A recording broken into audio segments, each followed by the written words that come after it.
All right, good morning everyone. Happy Thursday. Welcome to First Alert 6 streaming. My name is Elena Riley. I work here on our digital team bringing you news throughout the day on our website. So awesome. I'm here this morning to tell you about our top headlines for the day. So things that happened yesterday, really big things, or things happening today. So maybe things coming up as well as like College World Series, things like that. So yeah, I'll take us to our web story here. Let me pull it up. I bring this to you every morning, just things you should know. Go to our website here. Okay, here we are on First Alert 6, top story. Alrighty, and I have everything here, our top headlines, pretty easy to read. It's good if you like maybe some shorter stories, maybe things of that nature.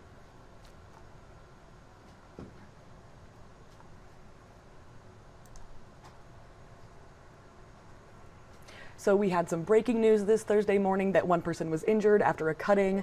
This was around here in Blackstone, so not far from us. Police were called to the cutting at a gas station near 40th and Dodge. This was just after 2 a.m. But our crew headed to the scene around 2:30. We saw some officers close by in the area of 40th and Farnham, so around there. That's where a lot of the police presence was. Officials tell us that the victim was taken to the hospital with serious injuries. And then on the scene, officers also said they were searching for a suspect, but we have not heard on any arrests or anything of that nature. Our next top headline was that ICE released a video of the South Omaha operation that left 76 people detained. So as I said, U.S. Immigration and Customs Enforcement has released the video from the operation. This happened Tuesday at Glen Valley Foods in South Omaha. So as a result, this operation, ICE served a warrant. This was related to stolen identities, from what we heard, and then the 76 employees were detained, as I said. And ICE does report that agents were assaulted by a detainee during the operation. This was one person, but that incident is not shown in the video that they released. And according to ICE, some who were detained had active local warrants, prior DUI convictions, or they had been previously deported. So things of that nature. And then we have not yet been told where these people that were detained were taken, or if there's any court date set for them, or where they are. And an ICE spokesperson reports that Tuesday's operation was the largest worksite enforcement operation in Nebraska under the Trump administration. So in response to this, Mayor Ewing spoke about the ICE operations on CNN. Yeah, alrighty, this was Wednesday. In his interview, he said that the ICE operations have caused some unnecessary fear in some Omaha communities. This is related to some businesses closing on Tuesday, things of that nature, and then about 400 protesters gathered around 33rd and L Street. So we had that confirmed with us. There were about 400 people out there in total.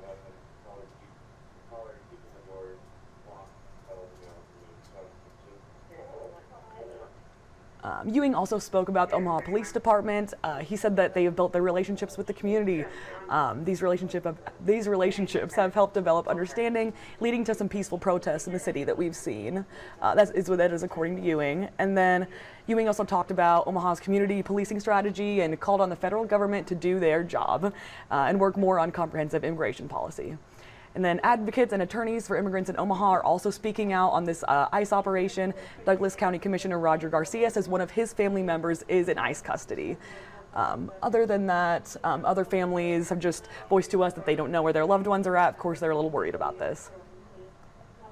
Moving on to our next top headline, the man accused of attempted kidnapping in Omaha made a court appearance yesterday. So this is Maurice McDonald. He's 27. He was charged with attempted kidnapping in Douglas County Court yesterday, and his bond was set at $100,000. So prosecutors allege that McDonald rang the doorbell of a home near 30th and Blondo Streets last Saturday. So a 13-year-old girl answered the door. She said the suspect attempted to run off with her 4-year-old sister, but the girl did get in the way, and the suspect fled the scene.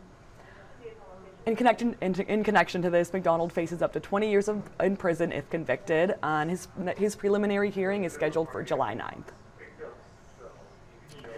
My next top headline is that Omaha's Creighton University is building a new softball and baseball fields. This is great.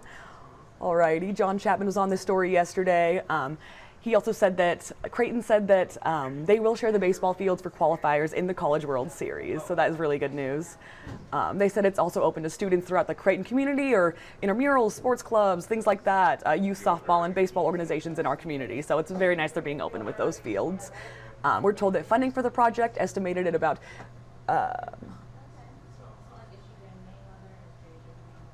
Sorry, this funding will come with help from the state of Nebraska, so they're going to fund for about half the project. And the space is near 22nd and Burt, where the fields currently sit. Is going to be replaced by a new quad there. There'll be an amphitheater, pavilion, stage, different things for the Creighton students. And then the softball field is expected to be completed this fall, and the baseball field hopefully by this time next year. My last headline for the day is that College World Series, of course, things are kicking off with that. It's open practice day as well as the Fan Fest event. Those are happening today. The festivities are kicking off. We had our Maria K down there this morning, just checking things out for you. And fans can catch their team in action before the series starts with open practice day at Charles Schwab Field.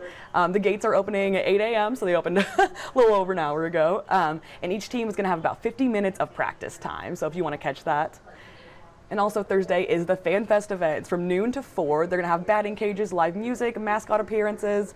I'm not sure what's happening today, but those are going to be happening throughout the series. So different fun things every day. And also a new food menu was just released yesterday as well, just to honor the 75th anniversary of CWS, which is, of course, this year. There's going to be a burger with the College World Series logo branded on the bun, so that's really fun, and as well as specialty hot dogs.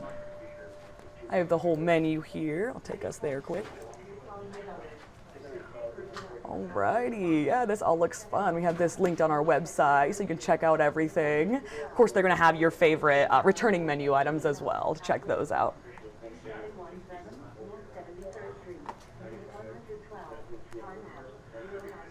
Other than that, I did hear about a new dessert menu. We talked about that today. It's called You're Killing Me S'mores. So that sounds really fun. Of course, a nice marshmallow dessert for you based off of the movie Sandlot. So that's really awesome. Okay, that's all I have for you. If you're just joining us, my name is Elena Riley. I work on our digital team, and I'm telling you about our top morning headlines for today, for Thursday. Yeah, please join me tomorrow for the next live stream, next top morning headlines. And tune into our midday for the latest. And until then, please keep up on our website with what we have going on there. All right, thank you very much.